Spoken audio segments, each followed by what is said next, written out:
नमस्कार, आप देख रहे हैं सी न्यूज भारत। मैं हूं आपके साथ प्रिया श्रीवास्तव। वक्त हो गया है खास खबर का। खबर भोपाल से, जो भोपाल में केंद्रीय मंत्री नितिन गडकरी ने हाल में ही अपने संबोधन में देश के विकास के लिए इंफ्रास्ट्रक्चर के महत्व पर जोर दिया। उन्होंने कहा कि हमें अपने देश को $5 ट्रिलियन की अर्थव्यवस्था बनाने के लिए निरंतर प्रयास करने होंगे।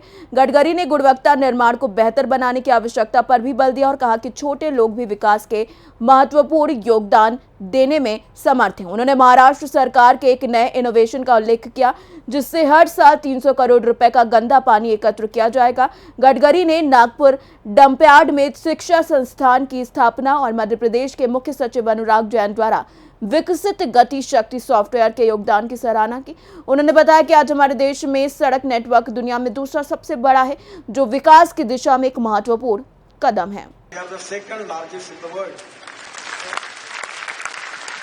और मुझे बड़ी खुशी हुई क्योंकि अभी सुंदरलाल पटवा जी जब मंत्री थे और मैं मुंबई में मंत्री था, तो सुंदरलाल पटवा जी ग्रामीण विकास मंत्री थे और मेरे पीछे मुंबई में मेरे घर पे उतरते थे।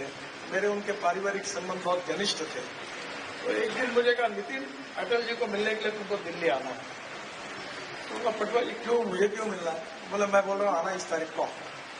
मैं कुछ बोलने का नहीं रहा था, मैं अटल जी के पास गया और उन्हें पहले बात करके रखी थी और अटल जी ने मुझे कहा कि तुमने वो शहरों में बहुत काम किया, फ्लाईओवर वगैरह, तुम ये प्रधानमंत्री, ये जो ग्राम सड़क योजना है गांव को जोड़ने वाली, ये तुम बनो।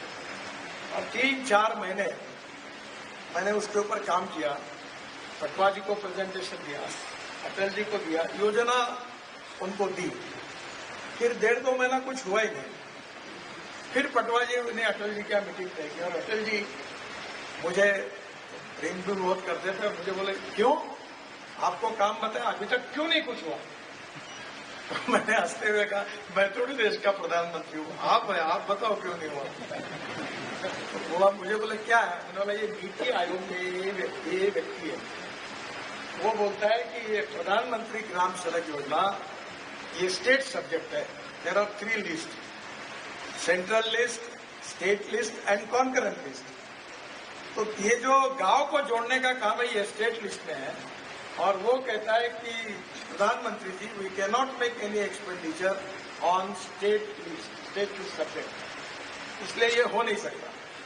तो अटल जी ने मेरे तरफ देखा, मैं थोड़ा बोलने में आउटस्पोकन हूँ, बोला, अटल जी ये तुमको सलाह देने वाला तुमको डुबाने का काम कर रहा है। बोले, कैसे?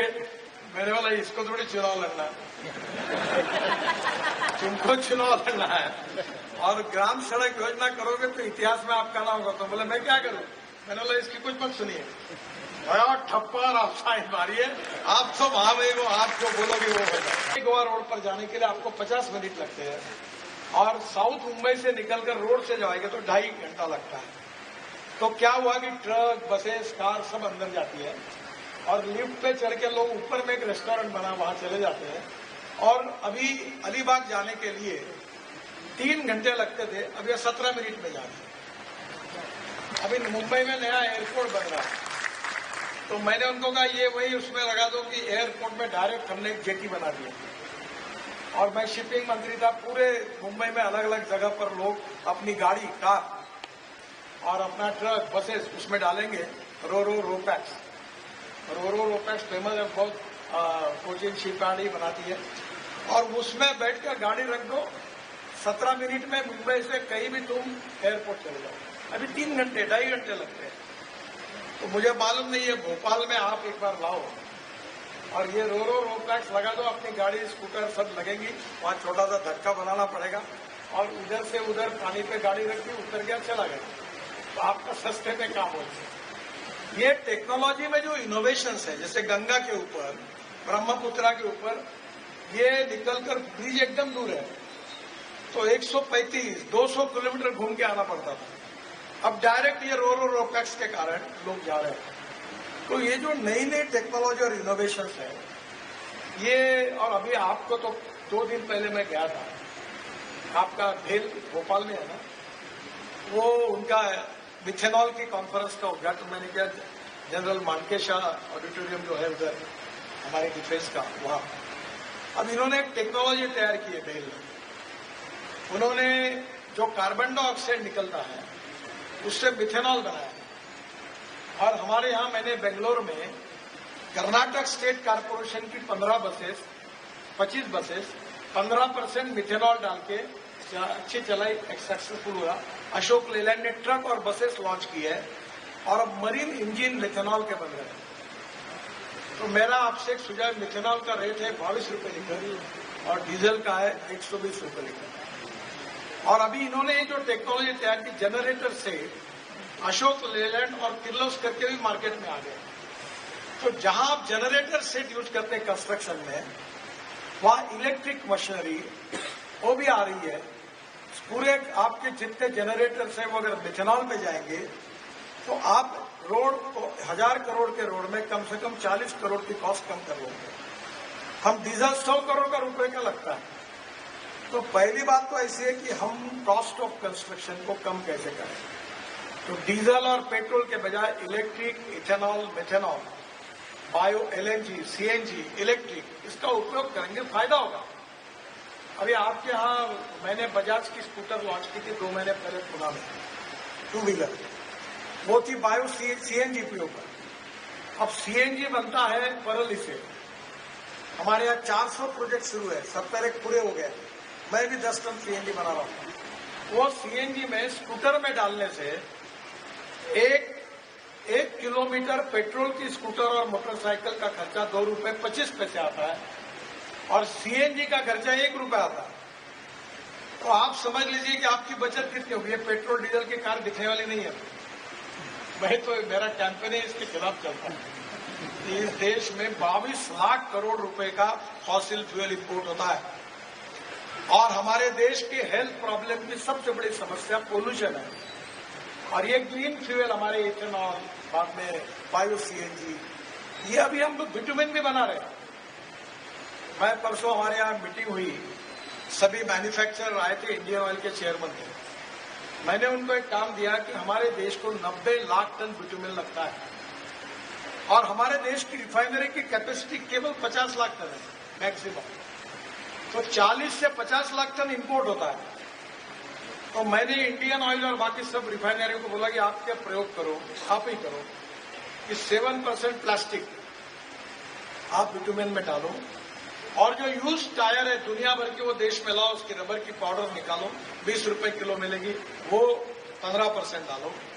और अभी जो परली से राइस स्ट्रॉ बन रहा है, परली से ये जो इथेनॉल बन रहा है, उसमें से लिग्नट करके 35% मटेरियल निकलता है और उसका भाव भी 10-15 रुपए किलो है। 35% लिग्नट सेंट्रल रिसर्च ग्रोथ ऑर्गेनाइजेशन ने ये अभी टेक्नोलॉजी का पेटेंट लिया है, तो मालूम है, उसका जरा सबको जानकारी दीजिए। तो 35% लिग्नट, 15% रबर की पाउडर और 7% प्लास्टिक वेस्ट अगर बिटुमेन में डाल दिया तो बिटुमेन का 50 रुपए का लेड 35 रुपए पे आएगा रेट। तो आपका बिटुमेन सस्ता हो जाएगा और क्वालिटी इंप्रूव हो जाएगी। और वही अभी स्टैंडर्ड का बिटुमेन मैंने कहा आप ही तैयार करो और ये वेस्ट टू वेल्थ हो जाएगा। पूरा प्लास्टिक जो पड़ा हुआ है वो ऑयल कंपनियां खरीद लेगी, वेस्ट प्लास्टिक। रबर टायर है उसका भी यूज हो जाएगा। तो ये जो न्यू टेक्नोलॉजी है उसके एक्सपेरिमेंट करने होंगे और जो एक्सपेरिमेंट करने के बाद शायद ये भी हो सकता है कि कुछ एक्सपेरिमेंट सक्सेसफुल होंगे, कुछ नहीं होंगे। अभी मैं बहुत दिनों से 4-5-6 साल से प्रयास कर रहा था और इंडियन ऑयल के पीछे लगा कि ये परली जलती है पंजाब हरियाणा में और दिल्ली में प्रदूषण होता है। फिर मैंने हरियाणा के और पंजाब के मुख्यमंत्री को कहा कि इसको कलेक्ट करने के लिए आप पॉलिसी बनाओ, कंसेशन बनाओ। कि भारत सरकार ने कुछ कंसेशन दिए। आपको ताज्जुब होगा कि पानीपत में प्लांट शुरू हुआ है, वो जो परली जलती थी उससे 1 लाख लीटर इथेनॉल बन रहा है, 150 टन बायो बिटुमेन बन रहा है और 88,000 टन बायो एविएशन फ्यूल यानी ईंधन बन रहा है। और आप समझिए कि ये देश का किसान केवल अन्नदाता नहीं है, वो ऊर्जादाता है। ऊर्जादाता नहीं है, ईंधन दाता है। ईंधन दाता नहीं है, बिटुमेन दाता है। और बिटुमेन दाता नहीं है तो वो एक प्रकार से हाइड्रोजन दाता बनने वाला है। कल शिवराज जी और मैं बाहर निकल रहे थे तो मुझे बता रहे थे पिछले बार मक्के का भाव 1200 रुपए क्विंटल। भोपाल से सी न्यूज संवाददाता मनीष वर्मा की रिपोर्ट। देखा जाए तो नितिन गडकरी के विचार हमें बताते हैं कि गुणवत्ता निर्माण और उचित इंफ्रास्ट्रक्चर विकास के माध्यम से हम अपनी आर्थिक संभावनाओं को बढ़ा सकते हैं। ये समय है सभी को मिलकर काम करने का, ताकि सब समृद्ध और विकसित भारत को और बढ़ सके। फिलहाल इस खास रिपोर्ट में इतना ही। देश दुनिया की बाकी खबरों के लिए बने रहिए आप सी न्यूज भारत के साथ।